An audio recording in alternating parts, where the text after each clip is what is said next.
আমি কি করব? আল্লাহ আমারে নিয়ে যায় না কেন? আমি তো আত্মহত্যা করতে পারতেছি না ভাই। আমি আত্মহত্যা করতে পারতেছি না। আমার আল্লাহ নিয়ে যায় না কেন? নিয়ে যায় না কেন? তোমার মতন ছেলের সাথে পরিচয় না হলে আমি বুঝতাম না ভালোবাসার যন্ত্রণা কি, একটা মানুষকে কিভাবে তিলে তিলে শেষ করা যায়, কিভাবে একটা মানুষকে তিলে তিলে মৃত্যুর মুখে ঠেলে দেওয়া যায়। তোমার মতো মানুষের সাথে পরিচয় না হলে, তোমার মতো ছেলের সাথে পরিচয় না হলে আমি বুঝতাম না। একবার না, বারবার তুমি আমাকে ঠকিয়ে গেছো, বারবার তুমি আমাকে মৃত্যুর মুখে ঠেলে দিছো ভাইয়া।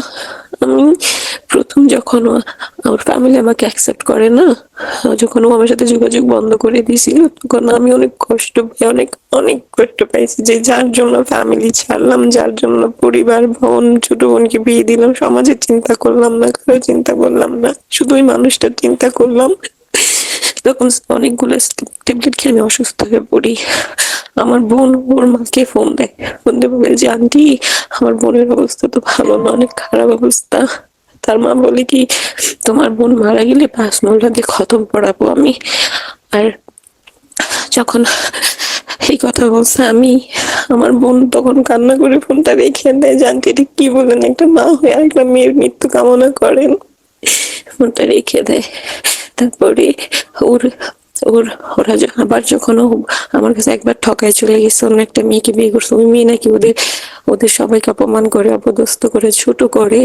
ওর মা তো একটা সিনিয়র পার্সন, ওর মা তো সিনিয়র পার্সন, বয়স হয়ে গেছে। যে মানুষটা হজ করে আসছে, যে বাবাটা হজ করে আসছে, তারা কি মিথ্যা কথা বলতে পারে? তার বোন কি মিথ্যা কথা বলতে পারবে? আমি তো তাদেরকে আমার মতন সরল সোজা মতন ভাবছি যে আমি যেমন মিথ্যা বলি না, তারাও মিথ্যা বলবে না, তারাও মিথ্যা বলবে না।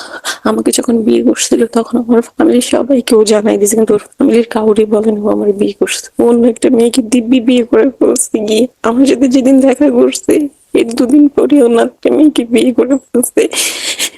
আমি ওরে আমি ওরে কতটা বিশ্বাস করতাম জানেন?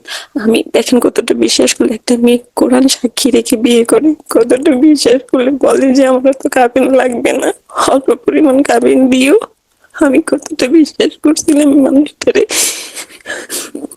এই মানুষটা আমাকে এবারও এবারও আমাকে নিয়ে ও আমাকে, আল্লাহ আমি পারতেছি না ভাই। একটা মানুষকে কতবার ঠকায়, একবার ঠকায় চলে গেছে, এবার ওর মা আমাকে এবার কি বলে জানেন? মা তুমি কান্না করো না, তুমি আমার মা লাগো, আমি তোমার মারে চিনতে পারি নাই। মা যেভাবে আমি তাহাজ্জুদের নামাজ পড়ে, আমি প্রতিদিন তাহাজ্জুদের সময় ওদেরকে ফোন দিয়ে ডাক্তার দিতাম, তাকে উঠাইতাম, নামাজ পড়েন নামাজ পড়েন। বিশ্বাস করেন ভাই, আমি আমি যদি জানতাম ওরা আমার জীবনটা এভাবে ছন্ন ছিন্ন করে দিবে, শেষ করে দিবে, আমি এখন আমার বাবা মা ভাই বোন কাউরে দেখতে পারি না, আমি অন্যের বাসায়।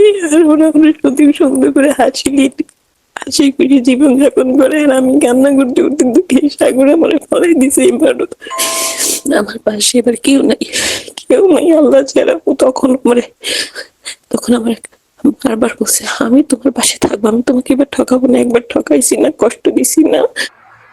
একটা ছেলে মানুষ কতটা যে জঘন্য হয়, যদি শাহিনা আপুর গল্পটা না শুনতাম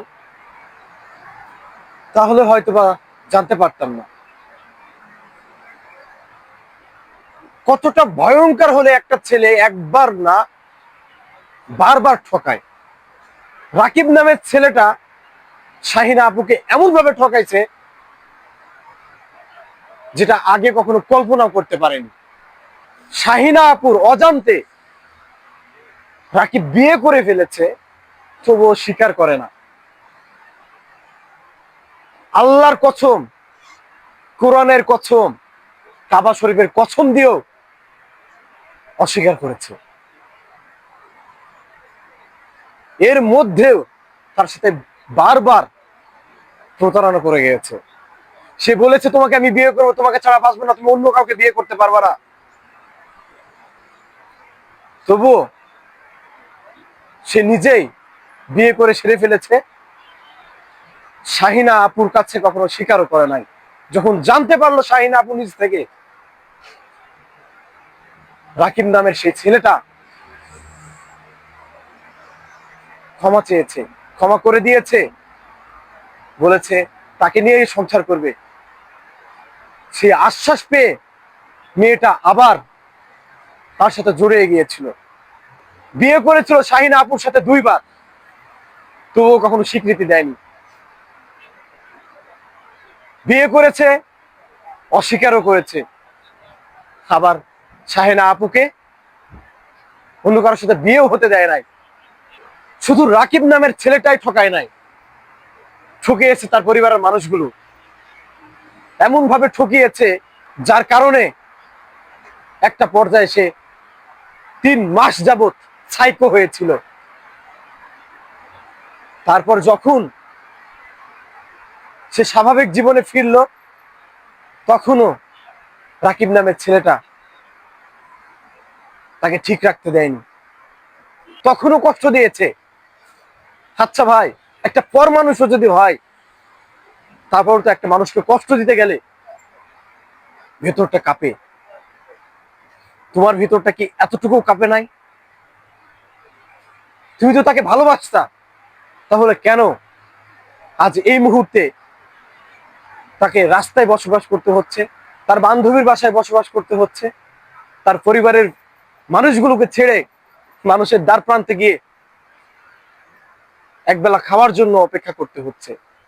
যেই মেয়ে লক্ষ লক্ষ টাকা হাতে রেখে চলতো, সেই মেয়েটা আজকে মানুষের হাতের দিকে তাকিয়ে চলতে হচ্ছে, মানুষের কথা শুনে মানুষের বাড়িতে থাকতে হচ্ছে।